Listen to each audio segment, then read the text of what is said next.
Columbus boasts some remarkable suburbs, and today we're going to talk about two of the best. We're going to take a look at New Albany and Upper Arlington. They're certainly two of the most talked about.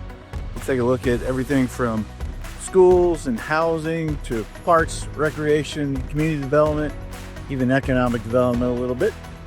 Let's take a look and see how these two suburbs stack up. First up, we're going to talk about housing. In Upper Arlington last year, the average year built for the homes that sold was 1960.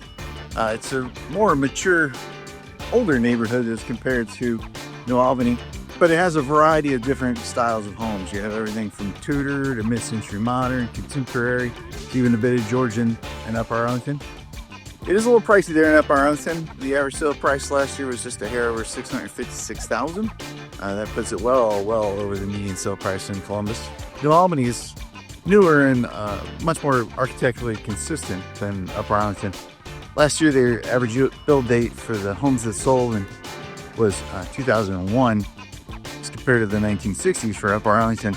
And the average sale price was $784,000, just a little over that. I mentioned that New Albany was much more architecturally consistent. They prefer the Georgian style architecture. Out here is very dominant. It's really hard to find a house that isn't in the Georgian style. You'll see it's very symmetrical with a center entry door, and sometimes there's columns on either side too. So for summary, in Upper Arlington, you'll see a variety of different style of homes. They're a bit older, a little bit less expensive than New Albany. And New Albany, you'll have newer, more expensive homes with a more uniform look about the town. Let's talk about school districts for a moment. Both these school districts are well regarded in town. Niche.com gave Upper Arlington an A rating overall and naming it the 5th best school district in the Columbus area. Niche.com gave them A+ for its teachers, college prep, sports, and even the food got an A+, so always a plus there. Interestingly, Upper Arlington has invested heavily in the past few years in their facilities, so that's just going to make the district better as a whole. New Albany earned an A+ from Niche.com overall, actually named it number 2 in the Columbus area for school districts. College prep and food got A+ according to Niche.com, and teachers and the sports program got a solid A rating. New Albany the schools are all kind of centrally located. You can actually see one behind me there. Some of the school buses are going by earlier. So like the elementary, middle, and the high schools are all kind of on one big campus, which is a little unique. With Upper Arlington, you're going to get legacy programs, newer school buildings, and a really nice athletics program. New Albany's got elite academics and really walkable campus, really kind of cool. Now we're going to take a look and see how these two suburbs are, how far away they are from the center of town. You can have all the nice things you want, but if it's a million miles from everything, it's not really that great. So we're going to start with Upper Arlington, and this is really where Upper Arlington shines. They are just 10 minutes from Ohio State's main library, which is in the center of campus. They're just like 11 minutes to the Ohio Statehouse downtown, and just a mere 14 minutes to the airport. So everything is really, really close. Even on heavy traffic days, you can get there in less than half an hour. For New Albany, you're a little bit further out than you are in Upper Arlington. To get to OSU's main campus, you're about 27 minutes away. To get to the Ohio Statehouse, you're about 22 minutes away. We're a little closer. And you're just 16 or 17 minutes away from the airport. So commute time is a concern for you. Upper Arlington is a clear winner there. But if you're just going to the airport, New Albany isn't about as equal as Upper Arlington in terms of distance. Both suburbs excel in the Parks and Recreations department. They just do it a little bit differently. New Albany, where I'm at today, has like 30 miles of leisure trails like the one I'm walking on. And they have parks like the really nice Rose Run Park. But probably the crown jewel of the parks and culture system here in New Albany is the McCoy Center for the Arts. The McCoy Center offers world-class performances, youth activities, and serves as a cultural hub of the community here in New Albany. Meanwhile, Upper Arlington boasts 23 public parks and access to the Olentangy Trail, which is a bike and walking trail that travels all around the area.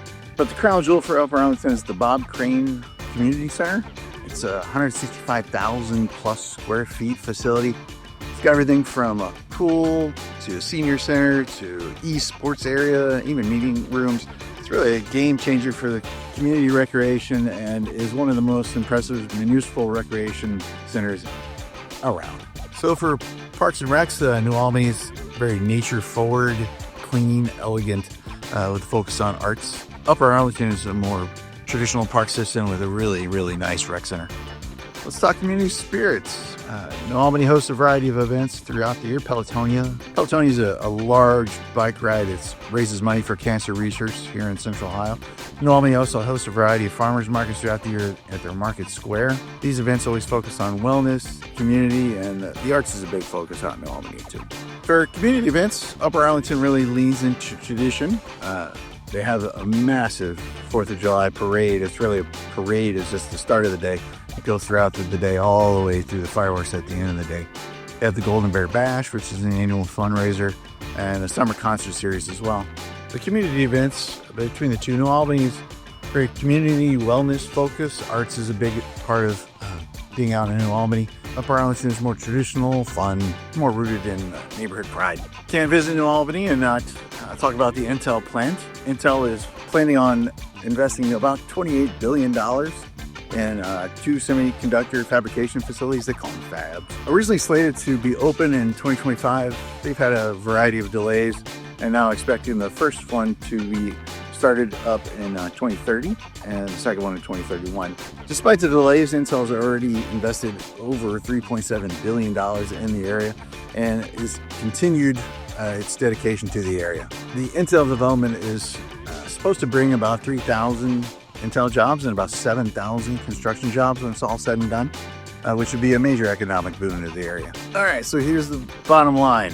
If you're thinking about Upper Arlington, you're looking at shorter commutes to downtown and Ohio State. You're looking for older homes, but there's a wide variety of home styles in there. The schools are excellent, especially their athletics and teachers. You'll have a powerful city-funded rec center in Upper Arlington. And Upper Arlington is more of a traditional, close-knit community feel. Both suburbs are excellent choices. Just depends on your priorities and your lifestyle. I'm Craig Balser with Balser Realty Group and Keller Williams Craig of Columbus. If you're thinking about moving to New Albany or Upper Arlington, or really anywhere in Central Ohio, we'd be happy to sit down and chat with you.